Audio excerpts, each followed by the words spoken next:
మిథున రాశి వారికి ఈ వారం చాలా వరకు అనుకూలంగా ఉంది. అయితే ఖర్చుల విషయంలో మటుకి కాస్త జాగ్రత్త వహించాలి. వ్యయం ఎక్కువగా ఉంటుంది. షష్టమ లాభాధిపతి అయిన కుజుడు వ్యయ స్థానంలో ఉన్నారు. ఖర్చులు అధికంగా ఉండే అవకాశం ఉంది. రాబడి తక్కువగా ఉంటుంది. ప్రభుత్వ రంగంలో ఉన్న వారికి వాళ్ళకి రావాల్సిన బెనిఫిట్స్ ఏవైతే ఉన్నాయో అవి వచ్చే అవకాశం గోచరిస్తుంది. గట్టిగా ప్రయత్నం చేస్తే కానీ ఏది కదలని పరిస్థితి ఉంటుంది.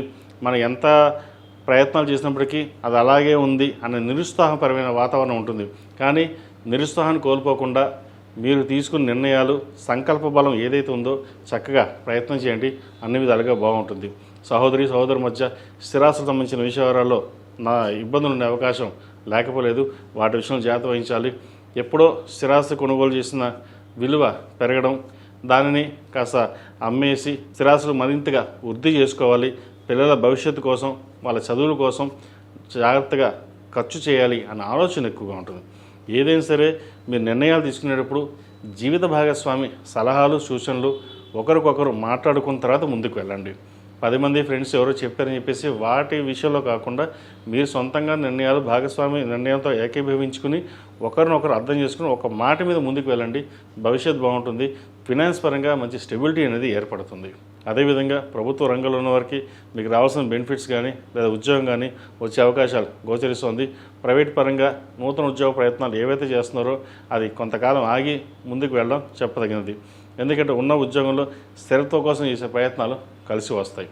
ఈ రాశిలో మించిన విద్యార్థులు కాలం అనుకూలంగా ఉంది.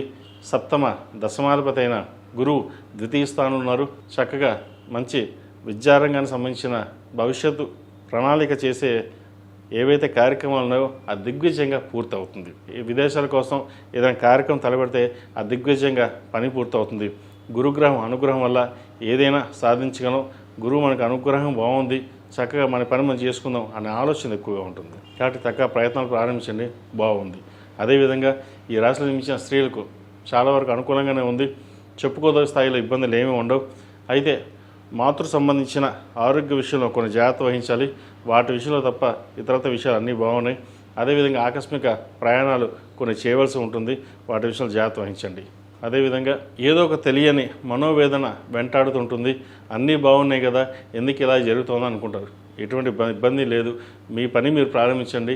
వ్యాపారంలోనూ ఉద్యోగంలోనూ చక్కటి అవకాశాలు, పేరు ప్రఖ్యాతులు కలిసి వస్తాయి. అది తప్ప ఇటువంటి ఇబ్బంది లేదు. ఖర్చులు అంటారా, ఎప్పుడు ఖర్చు ఉంటూనే ఉంటుంది.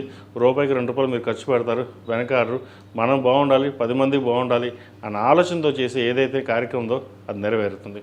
ఈ రాశి వారు ప్రతిరోజు ప్రతినిత్యం దక్షిణామూర్తి స్తోత్రం పఠించడం, అఘోరపాస్పద హోమం చేయించడం చెప్పదగినది. అదేవిధంగా వివాహ సంబంధించిన విషయవహారాలు, పునర్వివాహ సంబంధించిన విషయవహారాలు ఏవైతే ఉన్నాయో చక్కగా కాలం అనుకూలంగా ఉంది.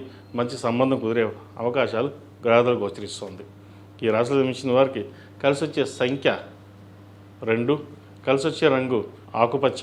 ఏదైనా పని మీద బయటకు వెళ్ళేప్పుడు సోమవారం కానీ శనివారం అడిగిన వెళ్ళండి.